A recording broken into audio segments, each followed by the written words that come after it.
Good morning. Welcome to the Boxing Day edition of Just Siri here on News Central. I am Catherine Opia. It's a long time I introduced myself on the show, but it's always nice to do this with my lovely ladies here on the table. Yesterday was Christmas. Morning, guys. Did anybody get gifts on Christmas? I don't think the situation, Blessings is giving me. Blessings, can you let me finish? The side eye you are giving me, I don't like it. And I is just giggling. It's like the mystery man gave her a Christmas gift. Did you guys get Christmas gifts? And what has happened to our spirit of gifting and putting gifts under the Christmas tree? Did we give? I gave. Who did you give? I have descendants. What the economy is saying, though. Still, I had to found a way. Did you hear me? I had to found it. I'm serious. I had to, because they had said, this Christmas cannot go with this Christmas. I told you guys on the table, my Christmas tree has been there since last year. She didn't take it down. I didn't take it down. I saw It just made me happy. in traffic. And I don't know what part of my mind thought it was going to be cheaper. And I'm like, oh, that's Christmas. Let me just buy something to symbolize. How much? How much is it? 100. Go. Go. You didn't even let her win now. Win now. Go. 100 and... Yeah. And if you see the one small, tiny Temu kind of Christmas tree. Was it real or like plastic? Plastic. If you see the ones on Instagram, they're calling 400 and something thousand. They're calling for Christmas. And those trees. are like not the super customized ones. Yes, because you have some that come in white. I bought mine last year and it wasn't cheap. Maybe it comes with a real life. That's why you refuse to put it down. You want to make your money. See, and it's a beautiful, listen, it just makes me happy. Just sit down and look at the tree. It's true. When you come inside, you turn on the lights. Oh my God. It's a beautiful thing. There you go. Singing lights, it is. I do Yes. miss the gifting culture. Yeah. I don't think in this part of the world we take really that as serious. So I don't think we take Boxing Day as seriously. I mean, we didn't even know the meaning. We thought it was like fighting day. See. So, but I know that a lot of Nigerians back then used to give on Christmas Day, yeah. food especially, because my mom would always send me to give you out said food. that. And then we'll come back with a lot of food, chin, zobo, a lot of that. But I mean, you see, your freezer is stocked with things you didn't buy. But now, I would blame it on the economy. But again, I feel like people are just overly cautious. Again, because there's this, would I say superstition or sentiment attached to someone gives you food and the next day you're seeing it in their trash can. I'd rather not. But you know what? I don't think it's just... So I think it's a la. combination of cultural context. But I also think whether we like it or not, whether we realize it or not, especially in a city like Lagos or Abuja, we're becoming much more individualistic. I was just about to say the same thing. And that's something that you see a lot in the West. Yeah. There are people who go and don't see their family Months. for holidays, Yep. for months, For you know. months. In And fact- and that's starting to happen And with here. us as well. So it's just you and your insular family. If you have a close circle of friends, you might see them once or twice during the That's about holidays. it. But other than that, we're becoming quite individualistic. Again, I'll say it's for like cosmopolitan areas, particularly like Lagos. Very true. Like, other than the fact that your neighbor, well, with real estate, we're building houses closer and closer and closer to one another, which we shouldn't be Guy, doing. my neighbor is now almost in my room. Listen, what's up with that? It's true.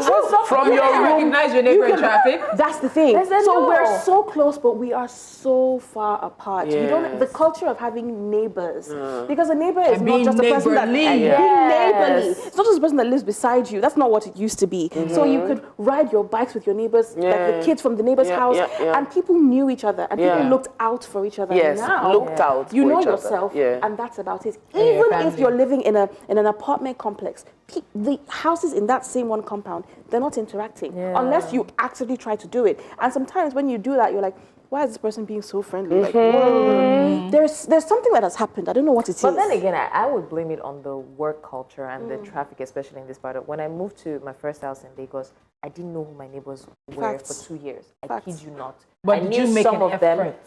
No. I left the house early in the morning, came back late at night. Weekends, I don't have time to be going about who are you? Nice to meet you. I would rather just be in my house, you know. So I saw this person like, hi. I'm like, back at you. Who are you? I was like, oh, I'm your next door neighbor. I'm so sorry. Honestly, I It's didn't bad. know. And you know, as we're is. talking about this, it reminds me. So before we left the States, the neighbor's door was almost like where Catherine is, or just a little bit further. 2 girls moved in. I remember when their family moved them in. They were sisters. When we were leaving, if you tell me that I'm inside the compound and I can point to who they are, I could Never. not. Yeah. Never. Truly. And then I remember the story. I think it was in the UK. The lady who died, And until she was robbed, until her body body was had decomposed, yeah. I think nobody knew Nobody because knew she she had her died. bills Yeah. automated payments, and so for 3 years she was inside the house. She had passed away, Her and it TV just was made me on, think, I think. who Yeah. were your friends? End of the year, holidays are very, very difficult time for a lot of people who don't have good relationships with their families, who don't have a friend circle. Yeah. It's a season of the year where attempted suicides increase.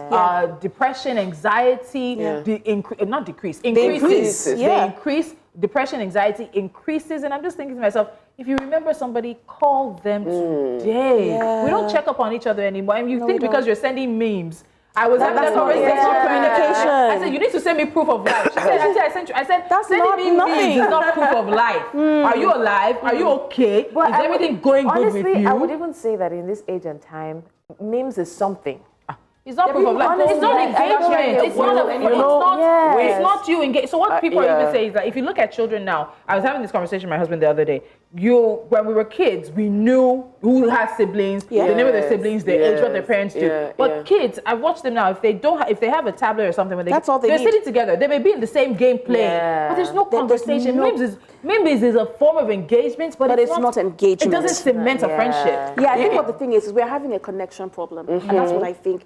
People, even now, when you're in a gathering, people don't seem to know how to have conversations. No. They don't. And so maybe you say hi, how are you? How's the weather? Go back to there's so much traffic in Lagos. And the next thing everybody just goes, because it's like it's become our escape and our prison at the same time. And I don't understand how it is that it's happened, but it's certainly happened. And speaking of loneliness, I'd like us to circle back to that conversation. We're talking about it off air, the importance of friendship.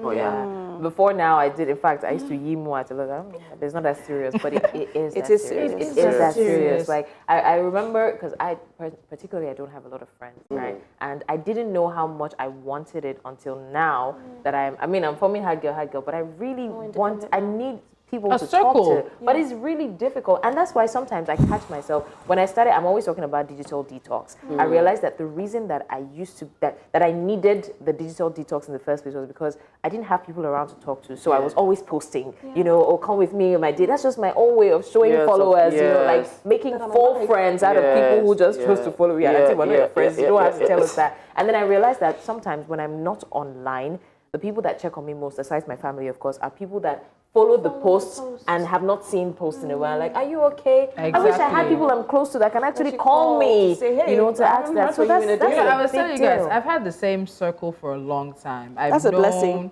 I've known Kate. It was a guy that introduced us. I ditched the guy and kept the girl. Even today, so what we do is like maybe once or twice a week in the morning when I'm coming to work, we talk. So for 30 minutes, we're catching up, we're gisting. So how do you service that? Because it's work, isn't it? It works, but I'm telling you guys, I personally have always believed that friendships are gardens. If you want a garden to bloom, what do you do? You water it, you fertilize it, you weed it. Because there are also, in terms of friendships, there are times you might you might annoy each other, aggravate each other, but because it's friendship, you brush it aside, only to let that resentment grow. Build. And they talk about paper cuts in relationships. There are paper cuts in friendships. If you're not actively, intentionally reaching out, getting reached back out to, because it is a two-way street, but also being cognizant that at that point in time, you both may not be able to give 100%. You have to know that, okay, I'm giving 70 now and she can only give me 30. But you build it. So I've had the same close circle. I can name them Mosul, Rosemary, the kids, Ruth, and if I'm doing anything, they don't come as guests. And we work. Oh, that is amazing. So I think that another thing is that self-realization, because you spoke about weed, and I realized that the reason I did not know on time that I didn't have a lot of friends was because I thought people around me were friends. We have this culture of calling co-workers friends, call neighbors friends. In fact, sometimes you're friends to someone that is not friends with you. Yes. Because you realize that they don't care as much about you. I have someone who I thought was my friend, and thankfully I realized he wasn't my friend for a long time. He was, I don't know if I should say, but okay, he wanted to propose to someone. He reached out to me about what to say, what to do. I gave advice. I wasn't invited to the proposal party. You're kidding. I was not. I'm telling you. And then afterwards, they sent me pictures. I'm like, it's okay. It's oh my goodness! Listen, guys, this is. We're gonna keep talking about that story. About friendship when we come back. But for now, we have to take a quick. I need to know who this person is. I hope it doesn't go out. We're gonna take a quick break right now, Kat. We're going to take a quick break right now before Kat keeps going. And when we're back, we will continue with the show. Please stay with us.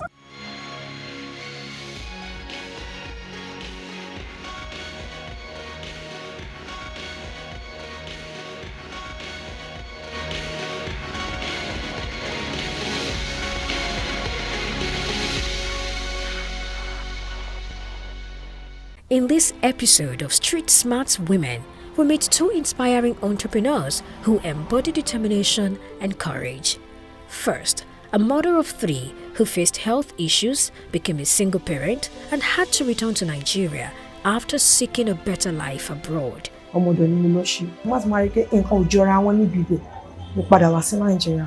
pé ó jẹ́ pé orúkọ kan náà lèmi àti ọmọ ẹ̀ ń jẹ́ Rukaya, èmi náà ń jẹ́ Rukaya, ó change orúkọ mi sí Jẹ́mílá. Ó ní mi gbọ́dọ̀ bọ́mọ òun jẹ́ orúkọ papọ̀. I was scared when I wanted to start that. Are people going to like my work? I was really scared before I made that decision of me being alone. The only thing to help me pẹ̀lú àwọn ọmọ yẹn kọjá pé torí pé mi ò tó ń jẹ, òun ló bí òfin pa wá. There are opportunities that I'm meant to grab, but because of my school, I wasn't able to grab it, so I know that I needed to go back. Join us as they share their journeys and lessons learned along the way.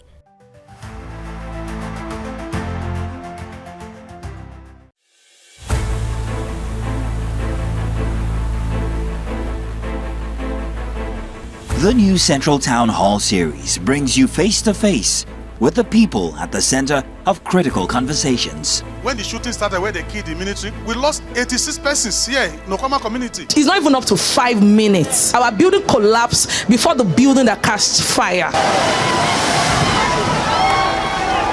The building where daddy give to me, everything don't collapse. Women and children are suffering, nowhere to sleep, because notice was not given before the house was demolished. It's a 700 kilometer stretch of road. It's going to take at least 8 years. It doesn't need to start here, this minute, this moment. We go straight to the heart of issues to engage communities, leaders, experts, government representatives, and other stakeholders for veritable solutions. We have more than 100 million Nigerians living below the poverty line. We are suffering, we are hungry, no money to buy anything. Please, I plead the government for assistance to help us. The battle that we are at right now is a battle that is between the rich and the poor. You know for a fact that there will be people whose voices will be the loudest, but yet those are the voices that you should listen to, for one reason or the other. News Central Town Hall. We are here to listen, to learn, and to take action together.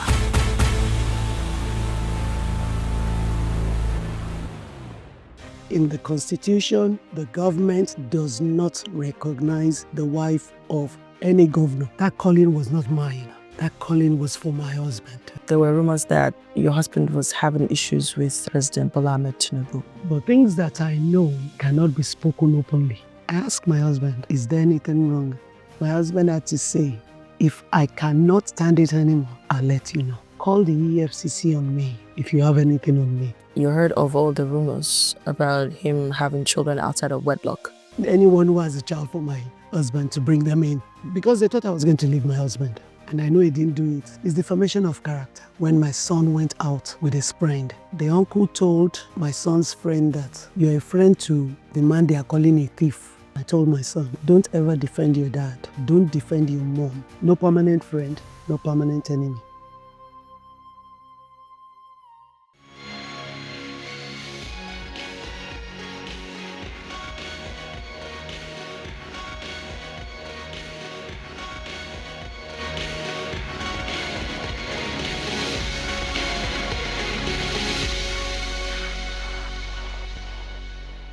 Hello everyone and welcome to another exciting episode of Jasiri. Of course, we're your go-to platform where we celebrate incredible women shaping the future in ways that inspire us all today.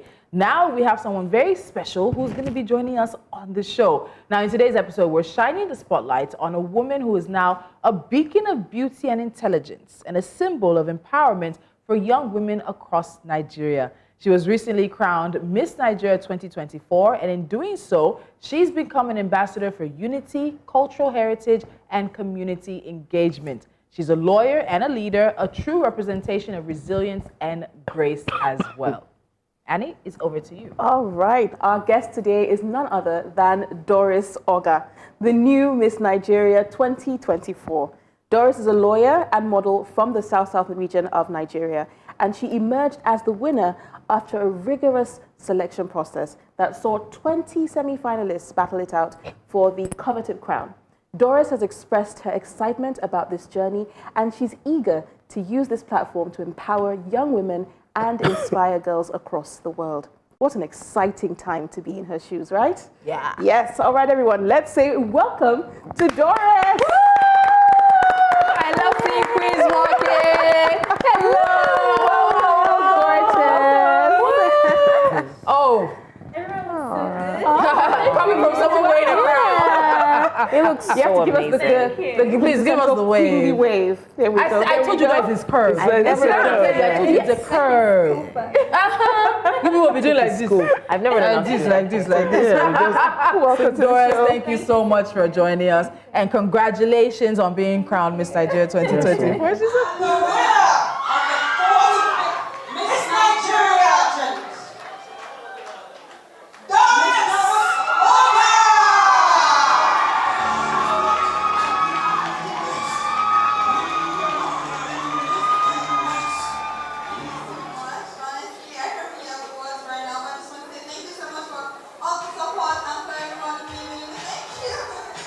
Congratulations. so cute. Yes. I think it's probably very surreal, and I know that this is a competition that young girls, young women from around Nigeria competed for, and you eventually emerged as Miss Nigeria 2024. Can you take us back to when you heard your name being announced? What was going through your mind at the point in time? Well, to be fair, I did have a little compose myself because they had to call the other run-ups, and then the first run-up for calling my name. If not, I would have started crying. So when they called our name, I was still trying to calculate, like, oh, is it me? Oh. Is there another Doris? Yeah. Exactly. So I was able to compose myself a little, and I was very excited. I'm still processing. Wow. Yeah, and sometimes I'm like, am I really Miss Nigeria? Yeah. But it was a very exciting experience. I'm very glad. So you've spoken a lot about wanting to empower women. Yeah. That's one of the things that your platform is running on. Mm-hmm. How would you, now using this amazing platform you have now, how are you going to try to bring that dream, make it a reality, empowering women in Nigeria? So initially, when I came into the competition, my advocacy was for provision of quality education and access to opportunities. Okay. Quality education mostly for the girl child and access to opportunities for the youth, because I'm also big on youth empowerment. So it fell perfectly in line with the Miss Nigeria organization's vision, which is to empower the girl child. And so we have the Green Girl Company Limited. We have 3 programs. We have the Green Girl Academy, the Green Dignity Kit, and external partnerships. So for the Green Girl Academy, it focuses on providing education and skill acquisition for the girl child. So that's something I'm really big on, and I was very excited to be a part of. So at my time, I'll still be involved with other aspects. That's my main focus. Yeah, very big on. You mentioned just now about the fact that you saw that your goals, or at least your visions aligned with the organization. What made you want to run? Because this is really competitive. Whether or not we can say there are how many pageants a year or whatnot, it is a really competitive place to be in the beauty pageant industry. So what made you want to run, and what made Miss Nigeria the best platform for you? So from a very young age, I've always wanted to be a part of Miss Nigeria because the program has run for so many years, since 1957. And I've always seen these women and the impact that they have, and how stunning they are and everything.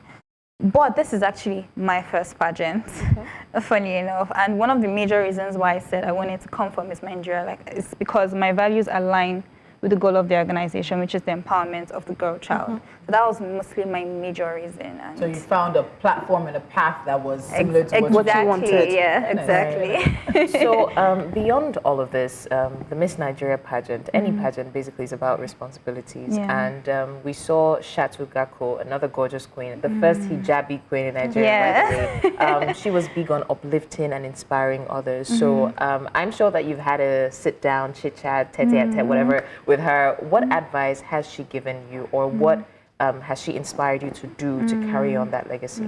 Okay. She's a very lovely woman, by the way. I love her so much. But one thing she told me on that particular journey finale day was to understand your purpose. That way you can make the impact that you need to. So that's something that I'm carrying with me right now, is to make sure I fully understand what I'm here for in order for me to effectively do what needs to be done. Right. So let's just talk about the crown, and I'm looking at the crown on your head, and I'm thinking, there's the physical weight, and then there's almost the symbolic weight. The symbolic weight of the crown that you wear, and things like literally your life is never going to be the same. So I'm being told. So how do you feel about that? Sort of like the responsibility you bear now to be this role model, to be an advocate, to be someone who speaks out, to be someone whose steps are how would I say, a path for others to follow, you know? How do you feel knowing that all that responsibility is not just on your shoulders? On your shoulder and on your head. Like I say, a heavy head that wears the crown. Like I said, I'm still processing. Everyone understood the implication of wearing the crown of being Miss Nigeria, but practice is very different than theory. So right now, I feel like I have a very supportive team with the Miss Nigeria organization, and even you guys have been so nice to me today. I've been sucking my belly.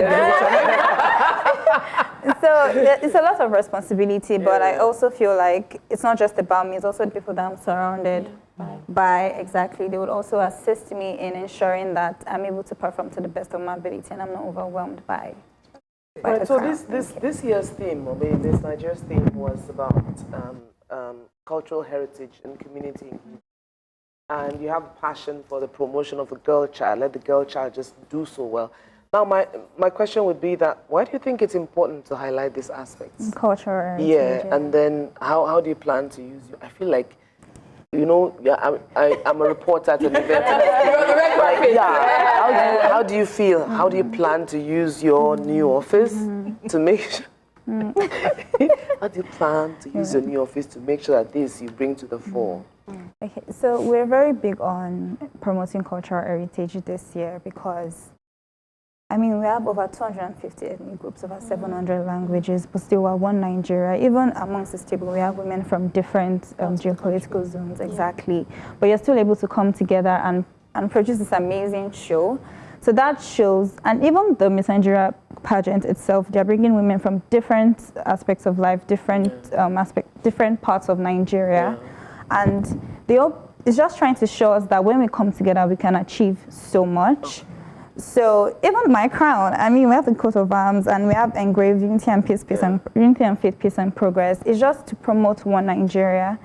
So during my reign, I intend to try my best in promoting our culture, our language, our food, not just within Nigeria, but outside Nigeria, all over the world, to just show them the importance and the richness of our culture. Okay, so what are some other causes that are close to your heart? You mentioned women empowerment. I know that we talked about that just now. Talking about your work with the girl child. What other causes are close to your heart, and how do you intend to use this platform and your new office to implement those causes? So, girl child, that's very, very big to me. Okay, but we haven't asked you why. Yeah, why exactly. is that a very personal important cause to you? Yeah. Okay. Well, I'm a product of education and access to opportunities, and then, so the funny thing is, I've always been surrounded by, because I went to University of Lagos, I went to the Nigerian Law School, so I've always been surrounded by people that are educated. But when I did my law school in Enugu, Agbani, I came across one of our caregivers who had a daughter she wanted to pull from school, and it made me realize that, oh, this is, and it seemed very normal. Yeah. It seemed very normal. She was saying, and I think the girl was not about 13, and they were saying that they would rather take a younger brother who is about 8 or so and further his education. And so it brought me back to reality that there are actually people that don't have enough are not sensitive enough to understand the importance of the girl child education. And so it's really very recently, about 2 years ago, that I became a big advocate for the girl child education, because it made me realize that, wow, not everybody has this mentality. So, Okay, so that's right. Important. Yeah. Very important. Okay, so you're a lawyer and a model. Those seem to be polar opposites. You did black and white for how many years? Very restricted. Then you're also a model. And at the end of the day, somebody would also ask, what happens after? You know, this is for a one-year term. There could be international, there's going to be international opportunities for you and everything. What happens to your law degree? How does your family feel? So that's the thing. I don't think the law degree ever goes, or the education I've gotten from it ever goes. It can still be.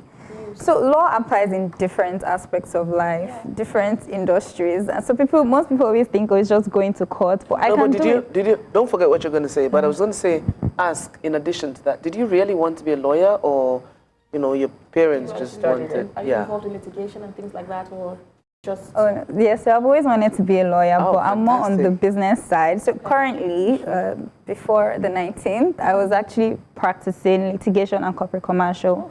I was planning on transitioning to corporate commercial fully. And so that's always been. So funny enough, I don't think it's something I have to leave because I can do it from anywhere. Absolutely. Exactly. So it's not too difficult to balance. Okay, wait. So I'm being told, a little birdie is telling me that you're not a model. So explain. Yes, the law degree is there, but the model. So friends and family just told you go. And I'm imagining her in the courtroom. I'm like, you know how we are in Africa, in Nigeria. My lord, granted, approved. No, so it's a very easy misconception. So I modeled about 5 years ago, in my second year in uni, and that's kind of just stuck with me. Right. So people just always assume that I'm a model. Although once in a while, maybe if a friend asks something, I can be like, okay, exactly. But not professionally, not yet. Well, now you are. Yeah. Now I am. No, she's going to teach us, because I think some people walk here like they're walking like Annalise Keating. Like they are doing this table. I will not say. Okay. Wow. But you know, talking about that, you know, the dichotomy, and it's really interesting because in the international pageants we've seen this year, we've seen a variety, a diversity of women, which is beautiful. And one of the international pageants has even now allowed mothers to also join as well. But you know, there's also, every time a beauty pageant comes, there's a criticism. Is it giving young girls a false standards to look up to? What do you think of the people who criticize beauty pageants and say there's not a place for it in the 21st century? Women are working towards women empowerment, financial independence. Is it objectifying women? Yes. What do you think about that side of the conversation? If I'm being entirely honest, there are different kinds of beauty pageants, which is why I said I was very specific about Miss Nigeria, because they're not necessarily particular about how you look, your height, your weight, your complexion. They're just open to seeing how they can build your potential, and they get towards women empowerment. So it's not necessarily about the aesthetics of it all. So because I've only been in Miss Nigeria, so that's what I can speak on. So they're very big on women empowerment, and if you've seen from over the years, past Miss Nigerians, they've gone on to do so many amazing things. For example, the 38th Miss Nigeria, Queen Izini, she's a lawyer as well. We also have Queen Beauty, Queen Shit. So they've gone on to do so many amazing things and impact their communities. So yeah, it just depends on which beauty pageants you focus on, but there are always two sides to the coin. But do you think you're going to compete? Do you think it's something that you're going to involve yourself in afterwards? Yeah. More beauty pageants? Yeah. No, fine for now. Was it intense? We don't even talk about the preparation. The process. Did you eat eba? Because as I'm looking at you now, I'm just thinking back when I was like 4 years old. I could probably have been a beauty queen if I had not been eating eba. Or what is that thing they say? If my mom had not permed my hair when I was 5 years old. Pick up. So when you think about it in terms of, like, what did you have to do? What's the actual process involved? So we went through a camp. It was about 2.5 weeks. There were different aspects to it. For the food aspect, let me address that. We were allowed to eat whatever we wanted because we always had like egusi and but so they allowed us to eat whatever we wanted. They even encouraged you to eat because the day-to-day activities was a lot. Your day starts from about 7 a.m. to 7 p.m. Wow. And you still have tasks and everything to submit. In a day, you can do grooming, you can do speech class, you can go to an outside organization, like we went to Microsoft as well. Partners can also come in, like Budgets came in, Money Africa. So there's just, we went through so much, so many things. We even went to improve our smile as well. Yeah. No one else is smiling on Are there any tips you can share, like on air right now? Like the group, yes, speech, speech training. Oh my God! What exactly? Yeah, no. Like, what exactly did that entail? Yes, and the grooming. Yes. Because when you say you want to improve a smile and someone thinks, oh, okay. So there's a way to smile? Yes. No, I meant the dental. Yeah, the dental care. Yeah. They have aspects. No, it's possible. Because you're taught. No. Too much. Mind yourself. No, there's a way to walk. There's a way to talk. Yes. There's a way to walk. A way to sit and position yourself. Let me tell you, Don't take up too much of your seat. Exactly. Don't sit down and forget yourself. Sit properly. Do you know what? I was reading from, what's her name?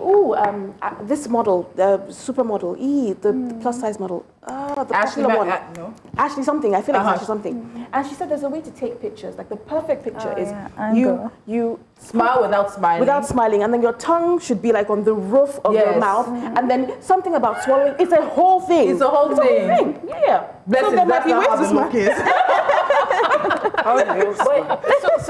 She has not even answered the question. Sorry. So talk what was the question about the swimming classes, the speech classes they went through. Yeah. So there's no particular way to smile because we all have different. Thank you very much. Yeah, exactly. Just set me free. Exactly. There's no particular way to smile. Whatever makes you feel beautiful. Oh my God. We're going to send you out. Doris, go ahead. But for the grooming, it was mostly how to carry yourself. You sit up, shoulders back, so that when you step into a room, people can know you're here. Hey! They must know we have arrived. Tolu doesn't need that because when she starts shouting, "Where's my camera?" I doubt anyone here needs that, but yeah. But I like it because I was a tall girl growing up, and if I didn't have a father who was always telling me, I wish I was taller. If I didn't have a father who was always telling me to sit up, back straight, especially since I started developing early, I would have hunched over. So I know a lot of women now don't have good posture. They hunch over because also there's a whole conversation around when people were developing and the attention that came for young girls, so it made them quite closed off. And then there's just a thing about there's a way it even makes you feel shoulders back, head held high. You're presenting, you're presenting a version of confidence to the world. You know, it's really important. So what else? Okay. What about the speech part? So you're talking. So that's about carriage now. Always wait before you answer a question. You don't need to rush. Let people wait for you because I think you're a natural at this because I think wait for you. It's because it's the way. So we will do it on that. When it says your turn to read, I'll say, "You guys wait." Wait. Oh, I need to take a moment. Don't let anyone rush you. Tolu will stone you.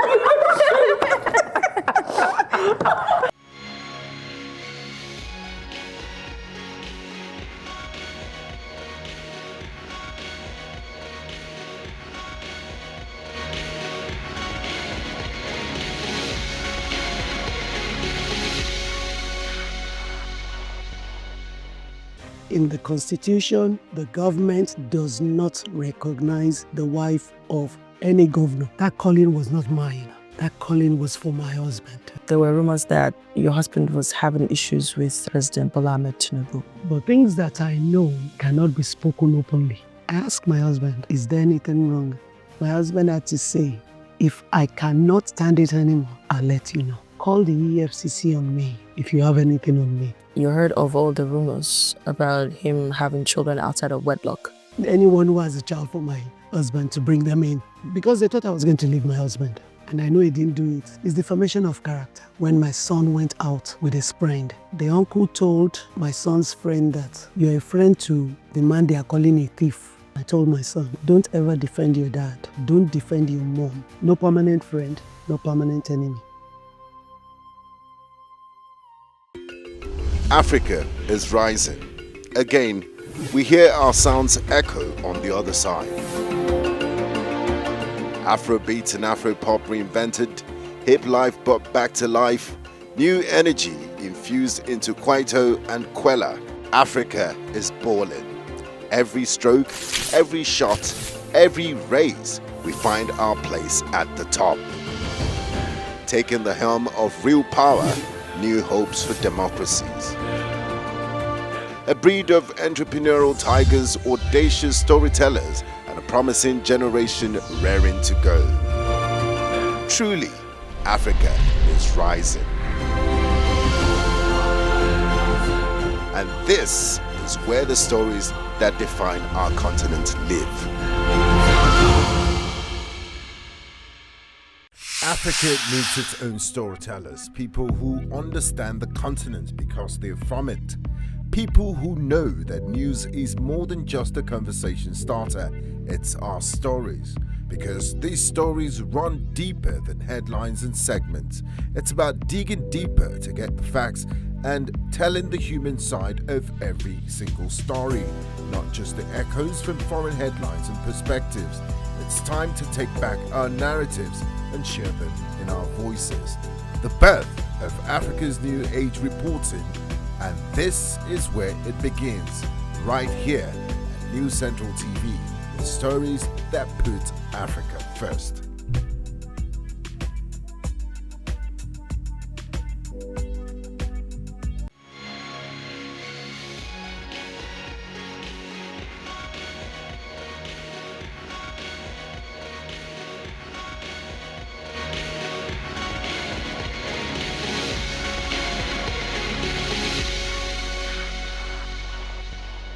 And the winner of the fourth Miss Nigeria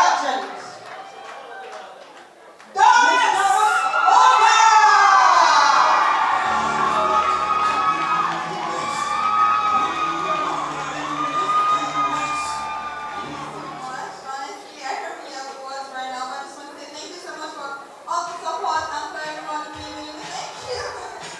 Congratulations, I think for some people it comes more naturally than others. Yes. And I think that people don't realize that it's not just for beauty pageants. The industry you're in, like you see a lot of eyes are on you. You're a lawyer, you're a media person, you're an event host. You have to carry yourself because somehow people are not just carried away with what you say, but with how you look, with how you present yourself. I find myself after every event, I'm just going to the car like, when we were studying this industry, do you remember what they were telling you is that if you're reading news and you're sitting and you don't get off the stage and your back is not hurting, yes, you're not sitting well. You're not sitting well. Because there's a way you sit that also sits up and then opens up your diaphragm and your esophagus. And if you're not leaving the set and your back is not hurting, you're not doing it well. So again, it's not just beauty pageants. It's actually quite fast because I think in the long run, as we asked you, people think it's just about aesthetics, but there's a lot. You're going to represent an organization. You're representing Nigeria now. There's international events where you're going to have the platform to represent all of us, and that's the unity part of it. And especially in the day of social media, I don't. And you're representing women as well. And Black women, Nigerian women. It's a whole lot. That's why her shoulders are like this. Are you ready for that? Are you ready? I mean, do you? Okay. Now, many questions in one, but I'll just summarize. Okay. Are you nervous to speak? Before the pageant. Were you nervous because, I know you're a lawyer, but you know, sometimes you have butterflies in your tummy before you get sweaty hands. But are you nervous to speak in public? Because this 1 year, you will be in the spotlight a lot. Are you kind of ready for that? I believe it's a gradual process because, like I said, this is new to me. But anxiety is something that I struggled for a very long time, and I had a bracelet that actually broke off 2 days to the event. It's the one that they used to calm themselves down. Yeah, but I engraved it with a Bible verse, Mark 4:39, as peace be still. Exactly. So it helped me with my anxiety because I would start overthinking and how do I sound and everything. But 2 days to the event, it fell off. It just broke. It was a crutch. You got this. It was a crutch. And then on that particular day, everybody was asking me. On the finale, everyone was asking me, Doris, how are you? And I'm just like, I'm fine, I'm calm. Exactly. I was very calm. Weirdly enough. Okay, see, I noticed that it's not back on. So it's not back on. So I'm like, I'm not even fixing it. I don't need it anymore. How did your parents feel about? Your family? How did it? Did you get support from day one? Yes. And then when you won, just take us through all of that. So my family, they're super supportive. They must really be very proud of close. you. Very proud. So I'm like, Doris, I'm getting more calls than you. Probably coming. I'm like, Mommy, Daddy, you can't be getting more calls than I am. Sister, I'm the relative of a beauty queen. Watch how you talk to me. Yesterday's price is not today's price. Yes, So, but I'm going to ask. Okay, 2 questions in one. I thought you wanted us to wait. There's a. Oh, yeah. Pause for a second. Wow. Okay. Take your time, King. Mrs. has never done from this cup. Never. Well, now I will. So sorry. And you're going to wait. You want to ask me questions. They'll kick us out of the studio. Please be still. Okay, so question number 1. There's some kind of never again that sees you againing like you never again before, right? And that is when you find something that you truly love. I remember the first time I spoke in public, I was like, never again. And here I am, againing again and again. You know, that's number 1. So is this a kind of thing that you see yourself? Because I saw that when they asked you, you were like, you're good for now. But eventually, you know how childbirth is, where a mother was like, I won't do this again, and then you see her. You know, is it something that you see yourself coming back to if you had the opportunity? That's number 1. Number 2, what is the relatable advice, emphasis on relatable, that you can give young people who are looking up to you, who want to be like you? And I don't want to hear your time, God's time is the best. Something relatable, yes, that you can give young people out there. Okay. It's taking our time. I love it. So for the pageant, it's still on. Let's see how it goes. Because I should ask her in a year. Like you're asking in a year or in 6 months' time. But for now, let's see how it goes. And then a relatable advice is, it's okay to be scared. And the winner of the 4th Miss Nigeria pageant, Doris Ogah!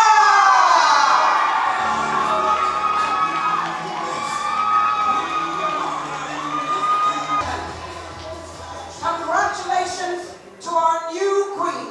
She's proven tonight that she embodies beauty, intelligence, and the passion for change. Please put your hands together once more. Thank you so much. Honestly, I don't really have the words right now, but I just want to say thank you so much for all the support and for everyone being with me. Thank you. Congratulations to our four.